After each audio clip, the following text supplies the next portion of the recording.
Let me ask you something. How many things in your kitchen do you think you understand, but probably don't?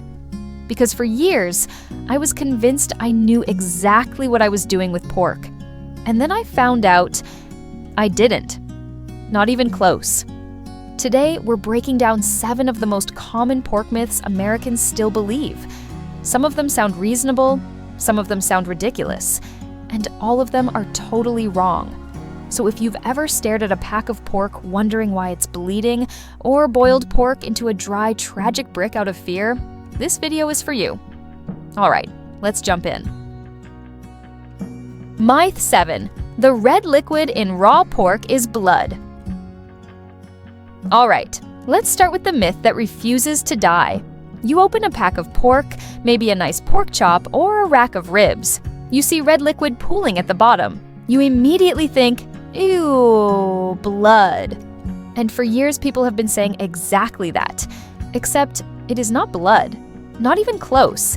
That red liquid is a mix of water and a protein called myoglobin.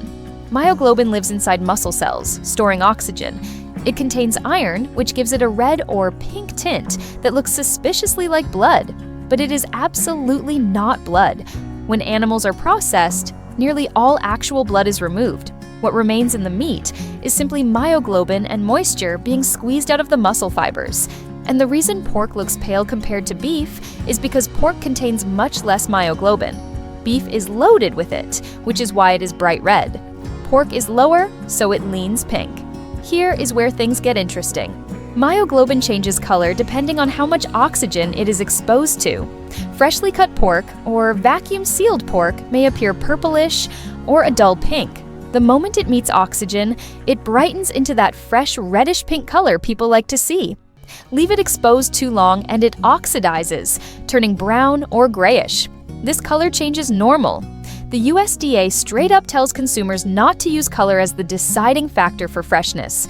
Check smell, check texture, check sliminess. Color is unreliable. Here is the twist. When you toss a thick piece of pork into suddenly boiling water or slap it onto blazing heat, the exterior contracts instantly.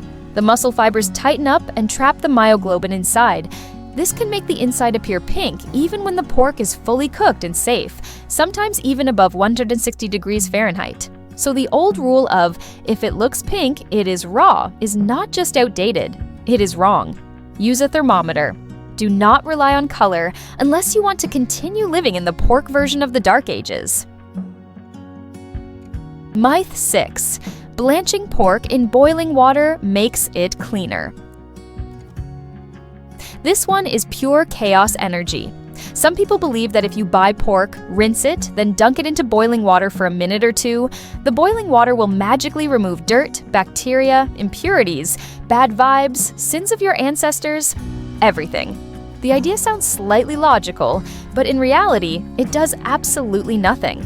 In fact, it makes things worse. When raw meat hits boiling water, the outside surface tightens instantly. It contracts hard and forms a layer of coagulated protein. This layer acts like a seal. Instead of allowing bacteria to escape, it traps them inside. Congratulations, you did not clean your pork. You just sealed the germs into a cozy little bunker. Food safety experts in the United States, including the USDA, make it very clear. If you want safe pork, here is the correct process. Rinse lightly only if absolutely necessary, or wipe it with a paper towel. Cook it all the way through to the recommended temperatures, which is 145 degrees Fahrenheit for whole cuts of pork, followed by a 3-minute rest, and 160 degrees for ground pork. Boiling it for 30 seconds does not remove bacteria. It just creates a protein shell that locks everything inside like a prison cell. And those white, foamy things that float to the surface when people blanch meat, those are not dirt. They are water-soluble proteins. Completely normal. Completely harmless. So, stop giving your pork a quick boiling bath. You are not purifying it. You are wasting time and trapping bacteria in a meat sauna. Just cook the pork properly. Myth 5. Thawing pork on the counter is the best and most natural way. Please raise your hand if you have ever left pork, chicken, or any kind of meat on the counter to thaw. Do not lie. We have all done it at least once, but here's the reality. This is one of the most dangerous things you can do in the kitchen. The moment meat sits at room temperature, the outer layers begin to warm up, and once it reaches the range between 40 and 140 degrees Fahrenheit, you have officially entered the danger zone, not the cool musical one, the bacterial one. In this temperature range, bacteria such as Salmonella, E. coli, and others can multiply every 20 minutes. After a couple of hours, the bacterial load can become so high that even thorough cooking cannot guarantee complete safety because toxins may remain even after bacteria die. This is why the USDA insists on 3 safe thawing methods. The first method is thawing in the refrigerator. Keep the meat at or below 40 degrees Fahrenheit. This takes longer, but it prevents bacteria from multiplying and helps the pork retain moisture and quality. The second method is thawing in cold water. The pork must be sealed in a leak-proof bag and the water must be replaced every 30 minutes to keep it cold enough. This method works faster but requires effort, which is why many people pretend it does not exist. The third method is thawing in the microwave using the defrost setting. This is the fastest option but can thaw unevenly. Once thawed, the pork must be cooked immediately. The safest and simplest routine is to plan ahead and move the pork from the freezer to the refrigerator the night before. Do not thaw it on the counter like you are trying to give bacteria a head start. Myth 4. Bone broth is rich in calcium, and the longer you simmer it, the more nutritious it gets. This myth is legendary. It is so widespread that even health influencers repeat it confidently. The logic people use is simple. Bones contain calcium. Therefore, simmering bones for many hours should extract lots of calcium into the broth. Unfortunately, that is not how chemistry works. Bones are not sugar cubes. They do not melt into the water.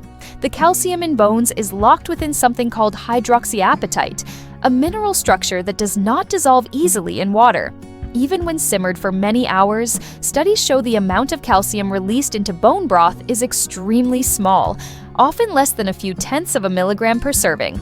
For context, a healthy adult needs about 1,000 milligrams of calcium a day, meaning bone broth provides almost none of what you need. Bone broth still has value.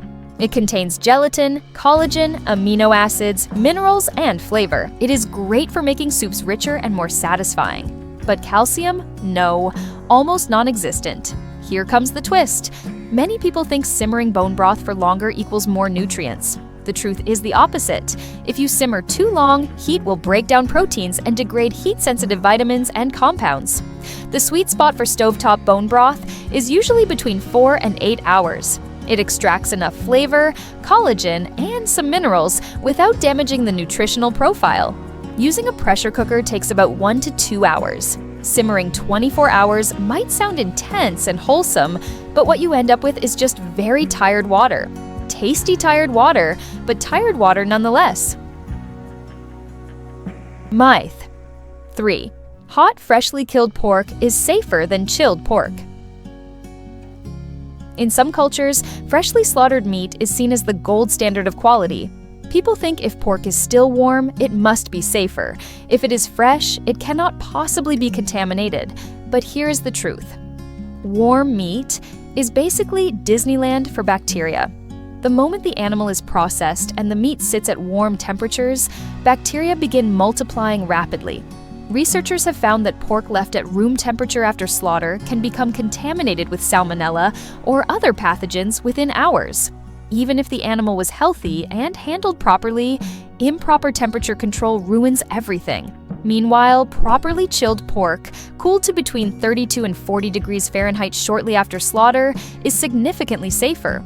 Cooling slows bacterial growth dramatically. It maintains meat quality, preserves texture, and extends freshness. The idea that warm equals safe is simply wrong. Warm equals vulnerable. Warm equals bacterial festivals. Warm equals potential foodborne illness. In the United States, virtually all commercial pork is chilled immediately after processing for this exact reason. If you ever come across warm pork, treat it with extreme caution and cook it the same day. Myth 2. Eating pork brain makes you smarter. This myth is so cute. It sounds like something your uncle would confidently declare during Thanksgiving dinner after 2 glasses of wine. Eat brain. It's good for the brain. You are what you eat. No, absolutely not. Eating pork brain will not make you smarter. It will not boost your memory. It will not gift you instant academic powers. What it will give you is an incredible amount of cholesterol. A single serving of pork brain contains about 2,200 to 2,500 milligrams of cholesterol. The recommended daily maximum for adults is around 300 milligrams. So eating pork brain does not make your brain stronger. It makes your arteries very, very upset. If you want actual brain-friendly foods, go for salmon, tuna, sardines, walnuts, chia seeds, avocados, olive oil, leafy greens, blueberries. These foods contain omega-3 fatty acids, antioxidants, vitamins, and compounds that support cognitive health. Now, to be fair, pork brain is not useless nutritionally. It contains high-quality protein and essential amino acids that the body cannot produce on its own. It is a valid food source. Just maybe do not eat it daily unless you want your cholesterol levels to audition for a horror movie. Myth 1. All pork is fatty and bad for you. Let us end with the myth that has unfairly haunted pork for generations. People assume pork equals fat, pork equals weight gain, pork equals unhealthy. But that is only true if you choose the fattiest cuts and deep fry them in oil, like you are trying to make your cardiologist cry. The truth is that pork can be incredibly lean. Pork tenderloin, for example, is one of the leanest cuts of any meat in the American grocery store. A 100-gram serving contains more than 22 grams of protein and only around 4 to 5 grams of fat. That is comparable to chicken breast. Pork is also rich in B vitamins, especially vitamin B1, also known as thiamine. It contains B6, B12, zinc, and iron. These nutrients support energy metabolism, immune function, red blood cell production, and nerve health. Even the fat in pork is not as frightening as people think. About half of pork fat is unsaturated, and 2/3 of that is monounsaturated, the same type of fat found in olive oil. These fats can actually help improve cholesterol levels when eaten in moderation, so pork itself is not the problem. How people cook it is the problem. If your definition of a pork dinner is bacon cooked in butter, served next to fried pork chops dipped in more bacon grease, that is on you, not on the pig. Choose lean cuts like tenderloin, loin, and certain shoulder cuts. Use healthier cooking methods like baking, grilling, broiling, steaming, or air frying. Suddenly pork becomes not only healthy, but also incredibly versatile. And that, my friends, is all 7 myths. 7 things many of us have believed for years without ever stopping to ask if any of them were actually true. Now you know what the red liquid really is. You know why blanching does not work. You know the danger zone is real, and thawing pork on the counter is basically playing bacterial roulette. You know bone broth is tasty but not calcium rich. You know warm pork is not magically safe. You know eating pork brain will not gift you genius powers.